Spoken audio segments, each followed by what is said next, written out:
So ఆ లెక్కలన్నీ తప్పనమాట. నెలకి 50 నుంచి 60 కోట్ల వరకు మాత్రమే ఈ ముడుపుల రూపంలో మద్యం విక్రయాలలో గత ప్రభుత్వం హయాంలో చేతులు మారాయి అనేది రిమాండ్ రిపోర్ట్లో స్పష్టం చేస్తున్నారు. ఇక 365 రోజులు 24/7 నిర్విరామంగా మనీ మిషన్లు పెట్టుకొని లెక్క పెట్టారు, తెగ దోచేశారు సొమ్ము అనే ఆరోపణలకి చెక్ పెట్టేశారనమాట. ఇది సిట్టి వాళ్ళు. కొన్నాళ్ళన్నా ఆ ఊహల్లో బతకనిస్తే బాగుండేది. కానీ మరి ఎవరినైనా అరెస్ట్ చేసినప్పుడు ఖచ్చితమైన నెంబర్ అనేది ఒకటి చెప్పాలి కదా. ఇప్పుడు కేసిరెడ్డి రాజశేఖర్ రెడ్డి, వేణుంబాక విజయసాయి రెడ్డి, పెద్దిరెడ్డి మిథున్ రెడ్డి, ధనంజయ రెడ్డి, కృష్ణమోహన్ రెడ్డి, సజ్జల సుధీర్ రెడ్డి, శ్రీధర్ రెడ్డి, వాసుదేవరెడ్డి, ఇంకా సత్యప్రకాష్, ఇంకా కిరణ్, దిలీపు, అనూష, రకరకాల పేర్లు.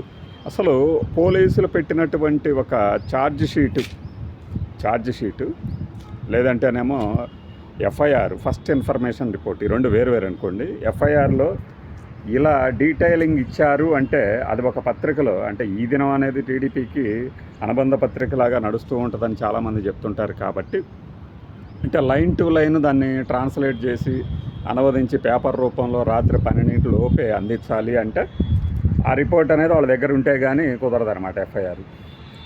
అలా క్షుణ్ణంగా వాళ్ళు ఏమేమి ఆరోపించారో ఏది మన ఆంధ్రప్రదేశ్ పోలీసు శాఖ ప్రస్తుతం గత ప్రభుత్వం హయాంలో జరిగినటువంటి మద్యం విక్రయాలలో అక్రమంగా సొమ్ము వెనకేసుకున్నారు అనే ఆరోపణల మీద దర్యాప్తు చేస్తున్న పోలీసు బృందం ఈ విషయాలని కేసిరెడ్డి కూడా అంగీకరించినట్టు ఈ దినం హెడ్లైన్ పెట్టింది.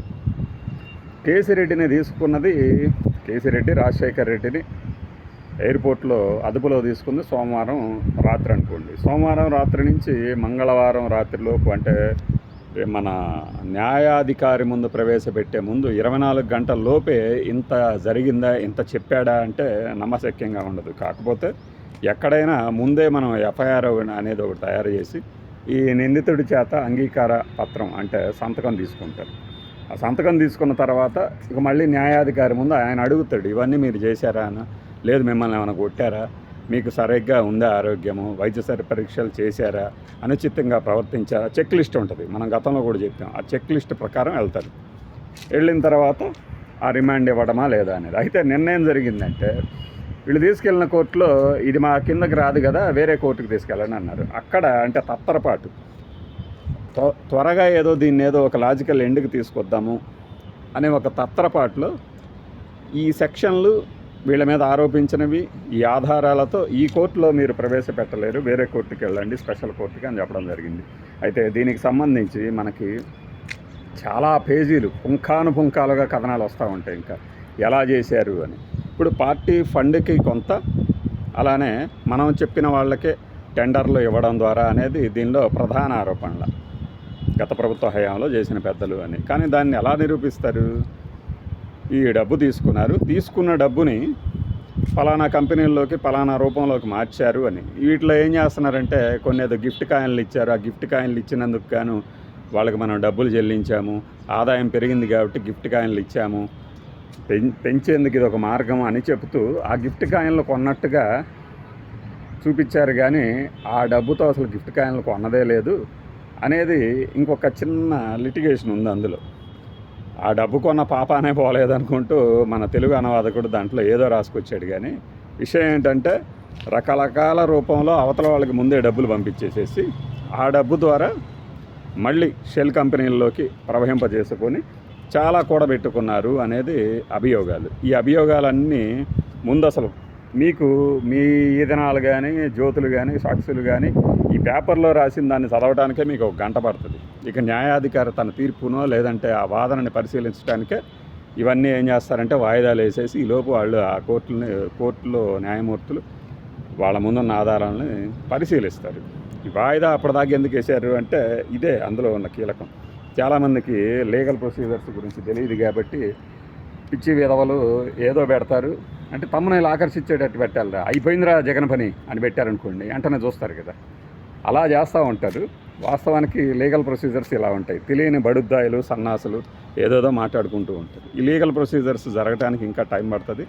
అయితే ఒకటి ఇక్కడ అసలు పెద్దిరెడ్డికి ఏం పని, విజయసాయిరెడ్డికి ఏం పని, ఇవన్నీ రాజకీయాలతో కూడుకున్నాయి కాబట్టి ఏం పని అనేది పోలీసులు తెలుస్తారు. దీంట్లో అత్యంత హాస్యాస్పదమైన విషయం ఏంటంటే, నిన్న మిగిలిన వారి బట్టలు నేను ఇప్పుతా అంటూ విజయసాయిరెడ్డి గారు ఒక ట్వీట్ చేశారు. వెంటనే దానికి టీడీపీ, వైఎస్ఆర్సీపీ ఇద్దరు సరైన డోసు ఇచ్చారనమాట. టీడీపీనేమో చింతకాయల విజయ్ అయ్యన్న పాత్రుడు కొడుకు, ఆయన అసలు నువ్వు విజిల్ బ్లోయర్ కాదు, నువ్వు విజిల్ ఫ్లోయర్వి, క్రైమ్ ఫ్లోయర్వి అన్నట్టు ఇచ్చే మనోడు మైండ్ లేదు. అదే బ్లాక్ అయిపోయి ఏం మాట్లాడాలో అర్థం కాక మెదలకుండా ఉన్నాడు. మామూలుగా అయితే రిటార్ట్లు ఇచ్చేయి అట్నుంచి కూడా. ఇక అంబటి రాంబాబు గారి గురించి తెలిసిందే కదా, తనదైన స్వరంతో కాబట్టి విజయసాయిరెడ్డి గారు మీరు చేస్తున్నది తప్పు అనుకుంటే ఆ రేంజ్లో రెచ్చిపోతారు. ఇవన్నీ చూస్తున్నప్పుడు నవ్వు వస్తుంది. మీరే పాత్రధారులు, మీరే సూత్రధారులు, ఇప్పుడు మీరే సాక్షులు, అప్రూవర్లు. ఎలాంటి సంఘటనలు జరుగుతున్నాయంటే తెలుగు రాజకీయాల్లో, ఇప్పుడు ఆయన వదిలేసిన రాజ్యసభ సీట్ని అన్నామలైకో లేకపోతే మందకృష్ణ మాదికో కట్టబెట్టబోతున్నారని ప్రచారం సాగుతుంది. మ్యాక్సిమం అన్నామలైకి ఇస్తారని అనుకుంటున్నాం. సరే, అది వేరే వీడియోలో మాట్లాడుకుందాం. ఇది ఈ కేసిరెడ్డి తాలూకు ఏది ఓ కేసిరెడ్డి కోర్టుకు వెళ్ళిన కేసిరెడ్డి వాంగ్మూలం వెనక కథ. వాంగ్మూలం ఆయన అయితే ఇంతవరకు ఇయ్యలేదు, ఇచ్చాడనుకోవటం మన భ్రమ. ఏం జరగబోతుంది కేసులో అనేది ఎలా ఉన్నా కూడా, కేసులకి ఎంత వసూలు చేశారు, అంత వసూలు చేశారు అనేది అంత సినిమా లేదు. ఎంత వసూలు చేశారు అనేది ఆరోపిస్తుంది. ఆరోపణల వరకైనా ఆ నెంబర్ ఏంటంటే చాలా తక్కువ. కుంభకోణాల రూపంలో మనం ఇది తక్కువ అది ఎక్కువ అనడం కరెక్ట్ కాదు, కానీ ఒక పైసా అవినీతి అయినా అవినీతి అని చాలామంది చెప్తుంటారు. అయితే దీనికి గవర్నర్ అనుమతి కూడా అవసరం అవుతుంది, పెద్ద పెద్ద వాళ్ళ జోలికి పోవాల్సి వచ్చినప్పుడు. ఆ విషయం అందరికీ తెలిసిందే. చూద్దాం ఇంకా రాబోయే రోజుల్లో ఎలాంటి అనూహ్య, విపత్కర, అవాంఛనీయ, కొంతమంది వాంఛనీయ పరిణామాలు జరగబోతున్నాయో. బాయ్.